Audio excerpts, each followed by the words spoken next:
too much for the team. That the moments that when Edward was shut down, the team kind of fell in disarray. There were so many times that Edward tried to attack from the back that he'd failed, and the rest of the team wouldn't necessarily know what to do. Yeah. Which also backs up the fact that there's a lot of pressure, not only with the rookie, Caviar, on side of Blacklist International, pressure on Eson as well, going back to the lineup, and most specifically, the three princes of Blacklist International. There's a lot of pressure in them. Yeah, I mean, the pressure is there, and I gotta say, too, you know, Caviar, he had his debut yesterday, and some people had some things to say about it, but at the same time, when you consider that this is opening week, yesterday was literally opening day of the MPL, I mean, it's going to take time for him to settle in. I mean, you're talking about playing on the championship team, right? And now, look at these picks. What is this draft? It's so fast. This is what we're seeing here, of Franco being locked in. Hook City, boy.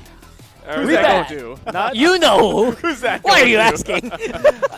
No, I mean, it kind of takes me back. When Onyx played Blacklist International, they banned out Franco in 2 of the games where Eson's hero has not been revealed yet. And the Blacklist International, understanding the fact that in the second phase of the bans, this Franco might not fly, that's why Blacklist already secured it. And this is such a typical Bonchen strategy wherein you don't even hide anything at this point. Yeah. Just pick up all of your good stuff and hope for the best. Now it makes sense against this Lancelot for sure. You have the lockdown already. Let's see if the Franco of Essen still got it. I'm sure he's still got it, man. So, guys, obviously we're harping a little bit more about Black because, you know, they are world champions, you know. It's also very hard to, like, find any big flaws in TNC's games yesterday just because they played so well. So that's why we're not really mentioning it as much, if you notice. I mean, that's a good point, Rockhart, because there's so much on, I feel like the eyes are all on you when you're the World Championships, right? Yes. And that's what's happening to Blacklist. And also, not only are you the World Champions, but you also have a very big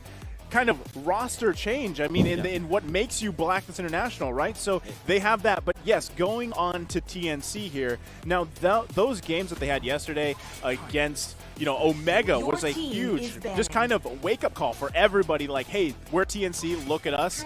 We have, you know, Ben Things calling the shots, and I think, yes, he got the Cho, which is surprisingly they banned out here, but you could see the leadership, the shot calling that Ben Things has that he provided, but not to mention SDZYZ just showing up time and time again on the Karina yesterday. Now we get to see him play something different.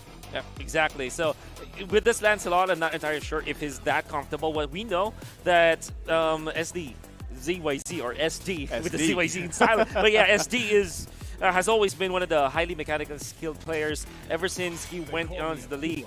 Maybe with the priority on the Lancelot, they're telling us that they have so much strategies in hand. It's not just what you saw last night. Yeah. Not just the Karina, but also the Lancelot. For TNC, I love the fact that they're letting their rookies take over. Not every team does this, can actually do it, right? Yeah. They put in so many other new players, but they let them take over. And now SD seems to be like the one who's... It kind of feels like the new guys are the veterans and SD's like the new addition. That's what it felt like for TNC, and I love that because of the fact that they trust their new players. Yeah, I feel like that's already a given for SD just because when he was back on Chu. Yeah. Even when he was on his previous team in Season 7, what was that? I can do this. Yeah, got it. Yeah, you know the reason why? Because that team in the back previously, it was like Chu and friends. He was literally the single guy who was carrying that whole team. Yeah. So everyone knows that Chu or SD is already set. Exactly. Like everyone knows he can play almost anything, and now we can focus a lot more on our rookies, let them be more comfortable, and let them show off in this series. That's what I like, though. I mean, when you're talking about TNC here, there are players coming in. For people that are familiar with the amateur scene, the Archangel squad, these boys coming from there, I mean, they've worked so long to get to where they are now, and it's great to see them. Now, this TNC is pretty much the new rising TNC, the new rising Phoenix. We saw it yesterday. Hopefully they come back strong here, especially for this series against Blacklist International, because that will say a lot. But here we go. The lock-ins from Blacklist International are going to be the Barretts plus the Harris. The spirit of Mr. Y is just going on over here. And everyone knows this is Edward Balboa. Exactly. I think no one doubted Edward Balboa at this point. Everyone is on their maximum comfort. Yeah. Oheb on the Harif, one Yeah. of the first heroes he's ever picked up as a rookie. Hey, we don't know yet if this is going to be the Barrett in the jungle because the Paquito can also be played in the jungle. That's Yeah. true. Oh Like, my gosh. We don't know. Good point. So far, it is locked in with Kevier. With the Oh, Paquito man. But Yeah. we don't know. All right. There's still 10 seconds in, right? I want to say that it's set. I think it's set, boys. Alright. Ah, it's I think set. it's set. It's set. And, you know, I think that's good for Kevier here because, yes, he is going to be playing the Paquito, which has a lot of potential. But at the same time, we talked about in the Keys to Victory, they need, hopefully, they can support Kevier to have a better early game to set them up overall because that's, I feel like, what they need to do here. Going against what TNC has drafted, especially considering that they have a Kadita on the other side. But you know what this means, though?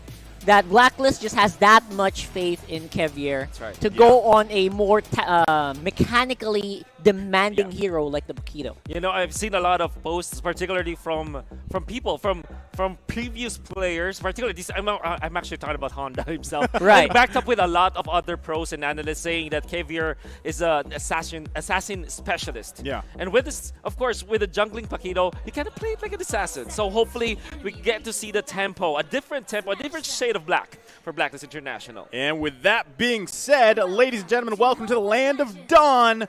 Blacklist International versus TNC game number 1.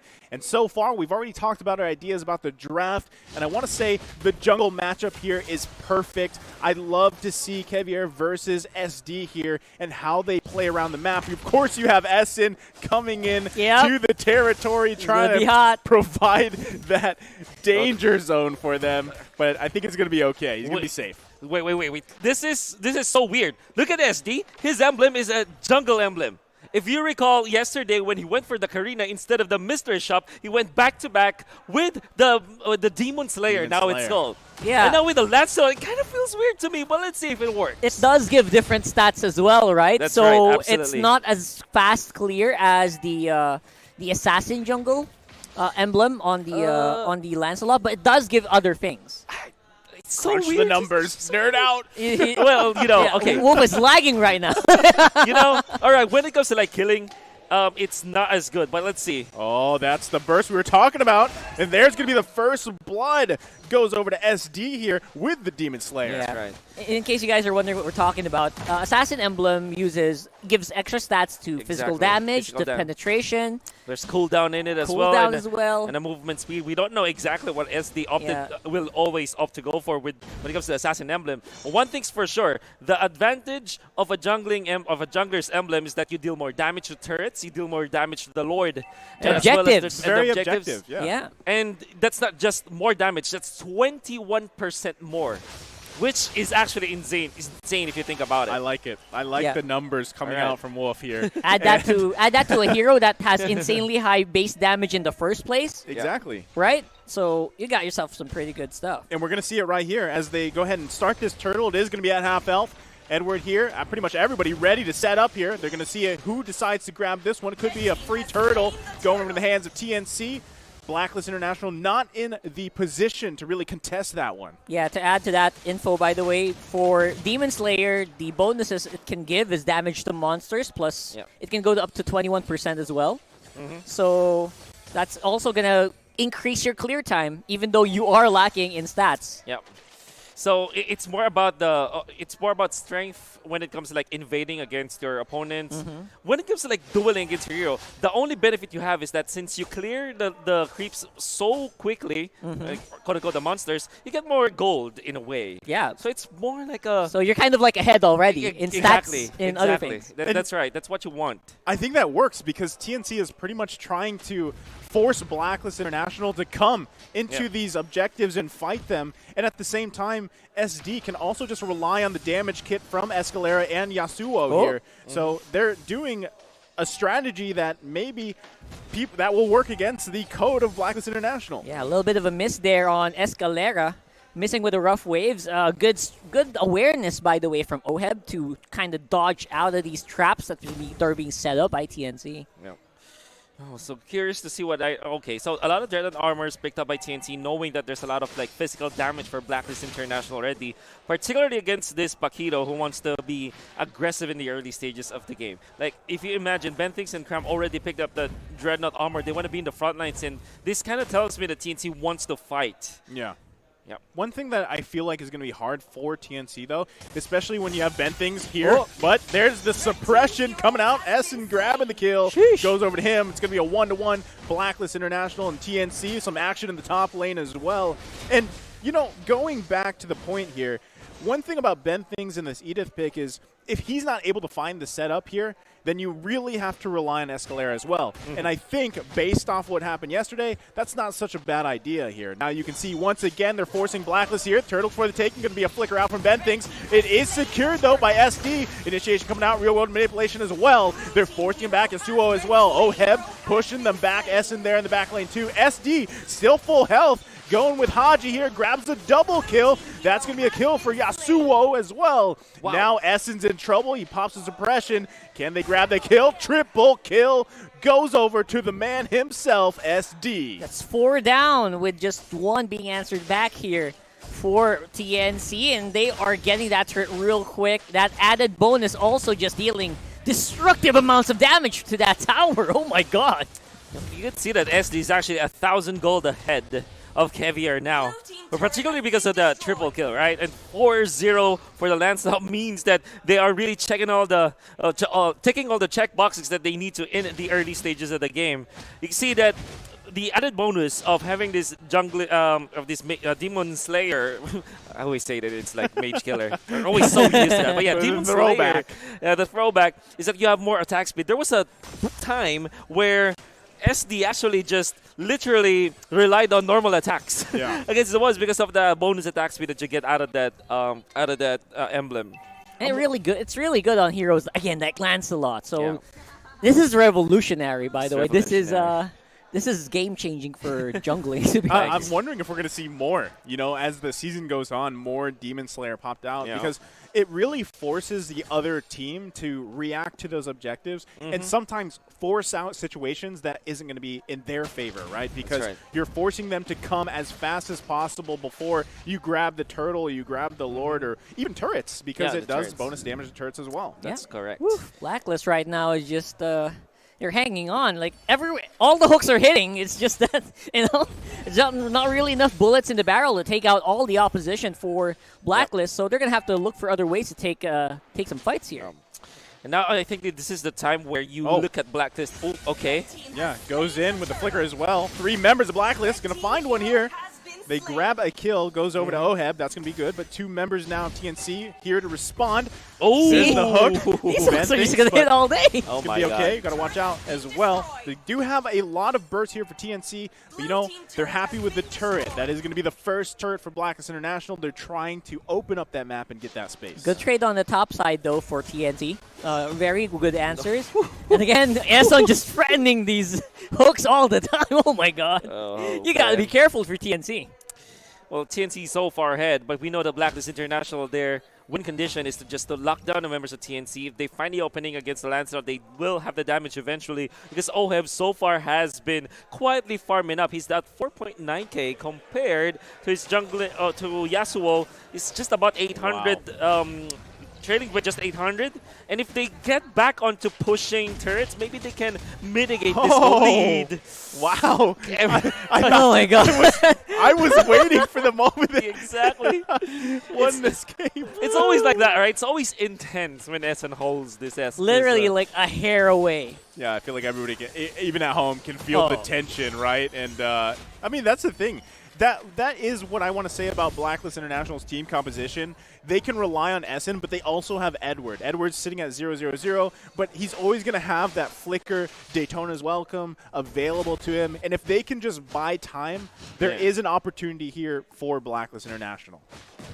Well, more opportunities to fight here for TNC. Wow, there's catches the Eson all by himself. That is that rough wave burst that they really have to watch out for here. So if I'm not mistaken, this is a roaming Kadita, but still deals a lot of damage because he does have the Genius 1 already. Just obviously what you want against the innate defense coming up from Blacklist International. It's really good in the early game as well. Like you have small amounts of armor, magic resistance, right? Look at the speed of taking this Lord. They go ahead and grab that one. It is just a regular Lord, but again, this is showing that tempo that TNC is setting here, and this is exactly what we saw yesterday. They set the tempo, they start things their way, and they're controlling everything right now. Yeah, even forces a flicker out of Edward from that exchange, which means TNC should still have a pretty good advantage on the next team fights. So Blacklist is going to have to go back on hold duty here and to make sure that they can buy enough time for Oheb and Kevier to get back online. It feels weird to see Blacklist International quite separated. Normally, you would see like when the V-Ways era where they play together. But we can see that in situations like this, we saw that when they played against Arnic, they still find ways. And that happens typically when the mid-game is up, which is now. So we'll see how they can adjust. TNC is wising up, man, if you can notice. They're not going anywhere. They're not showing themselves on the map. Just avoid those hooks. And now they are on the split push. I mean, they're doing a great job. Lord here at the top. They're going to go ahead and focus on the bottom. They grab that one. Now they have those 3 turrets down. And quite the gold advantage as well going into this mid to late game. 5K? Wow, that's a lot for 10 minutes. Oh, exactly. It makes really TNC very scared at this point. Look at them, how forward they are. Oh, right into the turret they go. SD full confidence. Edward's going to get chunked really low. Double kill goes to Ben Things plus the turret. That's 2 members down for Blacklist International. They're going to lose another turret here. TNC not letting up. TNC's on a speed run right now. They want to finish this game as soon as possible. Not really giving any reprieve to the Blacklist squad. Oh, man. That's the thing. You know, we mentioned Essen. Yes, Hook City is there, but there's just, even if he's able to hook someone, there just isn't enough answers right now. There's not enough damage follow-up coming out from what Blacklist International has. So that's, you know, it's smart for TNC not to let up, to go and end this game as soon as possible because, again, Blacklist International, if they take it to late game, there is a chance there. Yeah, best case for them as well is if, okay, they catch someone, they hook someone, they throw all the ultimates in, but they don't really have enough for the next fights, and that's what TNC's always banking on. But now they're not even getting hooked in the first place anymore. You can see now that for TNC, they have the Maleficar on SD. This is so much damage that can come out in a second, a split second, right? And if you look at their heroes, they have these stuns that almost reliable at this point. Like if you see this Edith, he can jump front, and that's a lot of displacement, a lot of control as well that you get from the chain stun. And Blacklist International might not have enough against TNC. Fortunately, they went in for the Purify on both Oheb and Haji. Maybe if the fight does break out, maybe they can outplay TNC, but it kind of, they're so reliant on hitting all of their stuns. Like, for example, Essen's hook, or maybe the Daytona's welcome. Yeah, I mean, that's the thing. They only have so many answers here. This is a and single target. Once they're expended, they don't have much fighting power toe-to-toe in a matchup. Gotta back off again. Yeah, especially when you're talking about, you know, the Luminous Lord here. How are they going to play this out when they know that going head-to-head's hard? Now they can find a pick here. That's going to be the Immortality pop. They might, but again, Lord is taken. Now they're in the danger zone here. Real World Manipulation as well. Cram forcing Haji back. Look at the jungle. Escalera is going to take a lot of damage from Kevier. That's going to be a double kill, though. So Blacklist International finds 2. They lose 1, but they also lose the Lord. That's pretty big, man. Ah, man. That lead is going to 9K right now, and it is not comfortable. Although you did see they do have kill potential, right? Like, they did take down the Edith relatively quickly. Yeah. But then again, I have mentioned this already. They expended way too much, had no chance to fight against, like, for example, Yasuo, if he didn't join the fight earlier, if he didn't get killed instantly. Now, it's looking really difficult for Blacklist International. They have to really hit their shots. I have not seen Haji pop the real-world manipulation yet, like offensively against TNC. They have to be decisive now. Ben Things going in for the 1-2. The Edith combo has to force the flicker out from Edward. They're going to push him back as well. Everybody is here for TNC. That's going to be an unstoppable SD as they march down this mid lane. But they do take care of the Lord. Can they keep their towers up? Man, big questions, man. Because this siege is coming. Heavy question. You know? I mean, they have good. I mean, they have good potential here, but here comes the siege. Real world manipulation comes down. Not going to be able to get anything. Again, they're defending. At least Haji does have that clear, right? They do have the clear on Oheb as well. So these turrets won't get pushed instantly as long as it's not like a Lord wave or the Lord itself. Yeah. So that's what I have, at least for Blacklist. This game can be prolonged like yesterday. Yep. It can be prolonged. It's just that they have to play defensively, Yeah. which is not the usual Blacklist that we want to see. Well, what we can really rely on Blacklist International is that they know how to handle those pushes. Especially that last push, you see that the Lord, they took it down in the mid lane before even like getting into the range of their turret, of their mid lane turret. Yeah, they lost Edward for sure, but I think Edward is happy with the trade as they eventually defended against TNC. There's still a lot of catching up to do. Look at the SD, 13K compared to 9K. Massive, massive farm potential. But I mean, look at the damage as well. So as Rockhart and Wolf mentioned, I mean, yes, time. They can continue to clear, right? But the problem is, if they continue to stall out, the next Lord is eventually going to come up shortly here in less than 30 seconds. Will they be able to actually go through a team fight? That's what's going to be hard, and that's actually going to be kind of the defining moment, because if they give up a Lord, it's going to march down into their base. They're going to slowly lose those turrets.